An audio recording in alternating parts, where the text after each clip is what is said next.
Здравствуйте, дорогие родители! С вами снова доктор Мама и я, Гоар Кярунс. Сегодня мы поговорим об очень распространенной проблеме, которая при возникновении вызывает панику, и родители хотят избавиться от нее как можно быстрее. Однако, должна отметить, что то, о чем мы собираемся говорить, не болезнь, а симптом. Речь идет о кашле.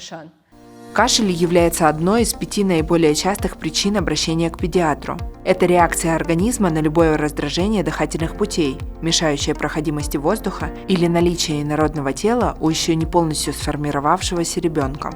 Длительный кашель часто нарушает нормальный ритм активности ребенка из-за того, что он не выходит из дома и не общается со сверстниками. Кашель будет ночью, нарушает сон малыша, вызывает ненужную усталость.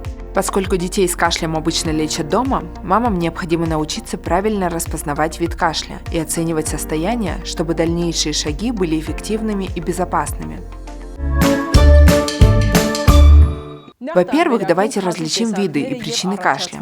Начнем с кашля, вызванного заболеванием верхних дыхательных путей. Обычно у ребенка с ОРЗ бывают выделения, которые могут течь не только из носа, но и через заднюю стенку носа в горло. В этом случае мы имеем синдром постназального затекания.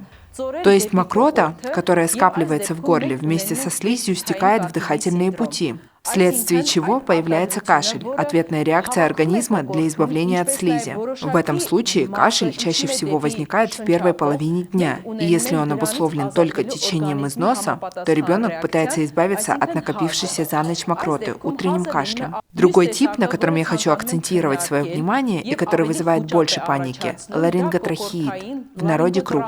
В этом случае кашель обычно начинается внезапно, особенно ночью, сопровождается инспираторными хрипами. Появляется надрывной, приступообразный лающий кашель, который свойственен бронхиту и пневмонии. В этом случае более выражены проявления интоксикации, высокая температура, слабость, а также выделение мокроты при кашле. Другой тип кашля, требующий немедленной медицинской помощи, возникает при попадании инородного тела в дыхательные пути или при вдыхании ребенком загрязненного воздуха, который может содержать токсины. Также кашель, вызванный кровотечением из носа, когда кровь из носа попадает в дыхательные пути. Если ребенок проглотил инородное тело, то кашель характеризуется сильным хрипом.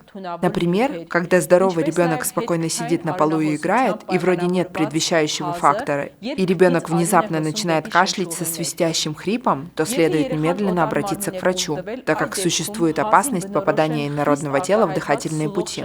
Частота дыхания за 1 минуту помогает нам определить степень опасности кашля. Следует отметить, что родитель должен учитывать частоту дыхания, когда ребенок не температурит, лучше, когда спит, желательно ночью. И если частота дыхания превышает норму в течение 1 минуты, то следует немедленно обратиться к врачу, так как возможны осложнения.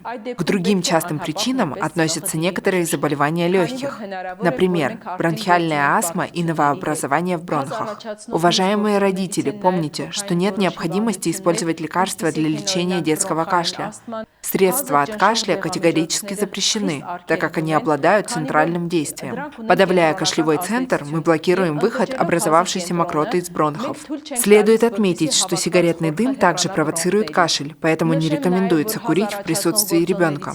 Рекомендуется часто гулять с ребенком, проветривать детскую комнату, поддерживать температуру от 18 до 20 градусов и влажность воздуха от 43 до 60%. Однако, если вы не можете правильно определить, к какому типу относится кашель, немедленно обратитесь к врачу.